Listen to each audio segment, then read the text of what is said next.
Este é um trabalho voluntário, sem fins lucrativos, que oferece livros gravados em MP3 para aqueles que não têm condições de ler livros impressos. Para ouvir este e outros livros gratuitamente na íntegra, acesse nosso canal e leia as instruções na aba Sobre. Este livro foi gravado para o uso exclusivo da pessoa com deficiência visual, não podendo ser comercializado de acordo com a Lei nº 9.610, de 19 de fevereiro de 1998. Poderia alguém solucionar o enigma quem nasceu primeiro, o ovo ou a galinha? Poderia. Talvez devêssemos parar para pensar antes de responder a uma dúvida aparentemente óbvia. De fato, o que surgiu primeiro? O Criador ou a criação? O Espírito ou a matéria? Deus ou o homem? Ou o homem? A galinha ou o ovo? Ponderai por um instante sobre a resposta que daríeis, pois à medida que penetrardes gradativamente no nosso assunto, a inteligência espiritual, isso vos fará refletir sobre os mistérios mais profundos da vida. Quando Deus criou o homem e a mulher para serem seres espirituais, espíritos viventes moldados segundo o seu espírito eterno, apesar de estarem envoltos em corpos de barro, dotou-os inteiramente com as faculdades da sua consciência universal. Atualmente, a consciência universal pode ser definida como a percepção que Deus tem de si mesmo. Porém, essa percepção não atua apenas no domínio do espírito, mas também no contínuo do universo material.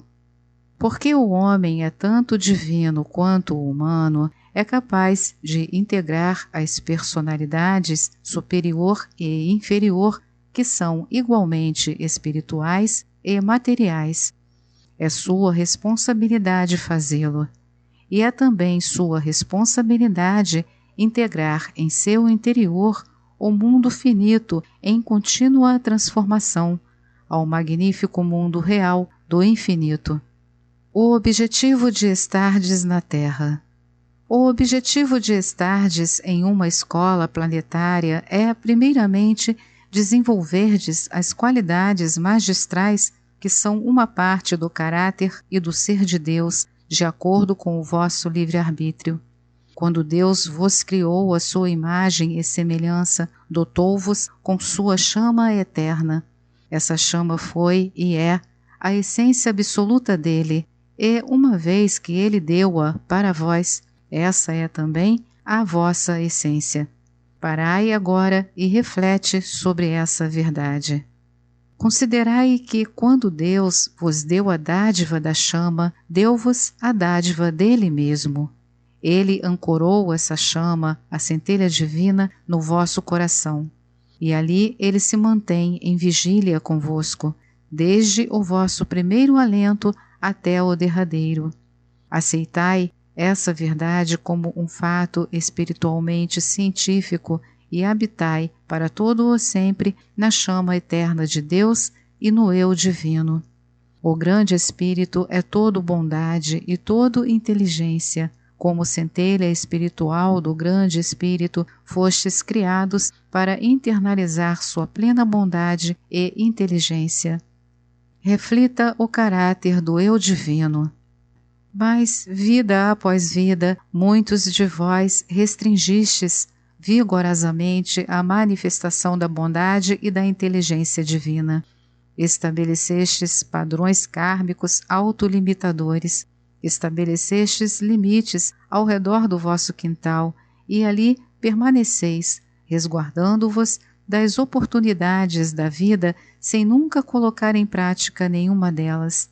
Algumas vezes até respondestes negativamente às oportunidades da vida, especialmente criadas pelos mentores espirituais. Assim, o eu divino limitou o uso que fazeis do seu poder e continuará a fazê-lo até o dia em que decidirdes, pelo livre arbítrio, desenvolver o caráter segundo o caráter de Deus. Dia após dia, à medida que assentardes em vós os tijolos do seu caráter e os considerardes vossos, conhecereis uma força interior que, aliada a uma impetuosa determinação, vos fará realizar a vontade do Eu Divino. Nesse momento, controlareis o uso que fizerdes do poder divino, e gradativamente provareis não somente para vós mesmos, como também para o Eu Divino, que sois capazes de segurar as rédeas da autodisciplina no uso do poder, mesmo sob as circunstâncias mais difíceis e adversas. Legitimamente, então, recebereis o poder divino, assim como ele conferirá autoridade ao vosso espírito. Além disso, quando aperfeiçoardes a capacidade da alma de refletir o caráter do Eu Divino, sereis uma transparência para suas virtudes eternas e valores morais. Os pensamentos de Deus serão pensamentos vossos, as palavras de Deus serão palavras vossas, e os atos de Deus serão atos vossos. Quando vossos pensamentos, palavras e ações refletirem completamente o Eu Divino, sereis dignos para exercitar o poder divino, até mesmo nas dimensões espirituais do ser. Então, nós, os mentores, sinalizaremos que vencestes um grande obstáculo na senda das iniciações da alma. Lembrai-vos dos padrões de perfeição. Em Deus não há competição. Ele se deleita com a diversidade da criação, pois concebeu dos padrões no céu e na terra segundo a natureza de seu próprio ser. Os padrões e a consolidação do comportamento pela repetição alicerçam as fundações dos mundos interiores e exteriores.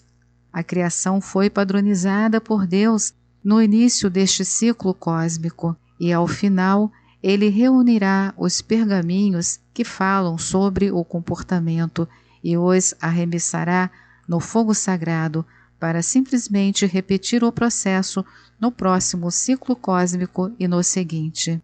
Alcançar ou não um estado de permanência em Deus neste ciclo cósmico, assim na terra como no céu, diz respeito aos padrões com os quais revestimos os 4 corpos inferiores, almas, mentes, corpos e especialmente desejos. Alguns padrões são divinos, mas a maioria deles é da terra, são grosseiros, pois os séculos desapareceram na névoa dos eons e quase não nos lembramos dos padrões de perfeição sobre os quais construímos nossas vidas e civilizações. Aqui embaixo, mais tarde, antes da reunião das nossas almas com Deus, tornamo-nos prisioneiros dos próprios padrões kármicos. Geralmente, as almas maculadas por esses padrões não refletem nem os padrões originais puros do Éden, nem os padrões celestiais que deram origem àquele paraíso.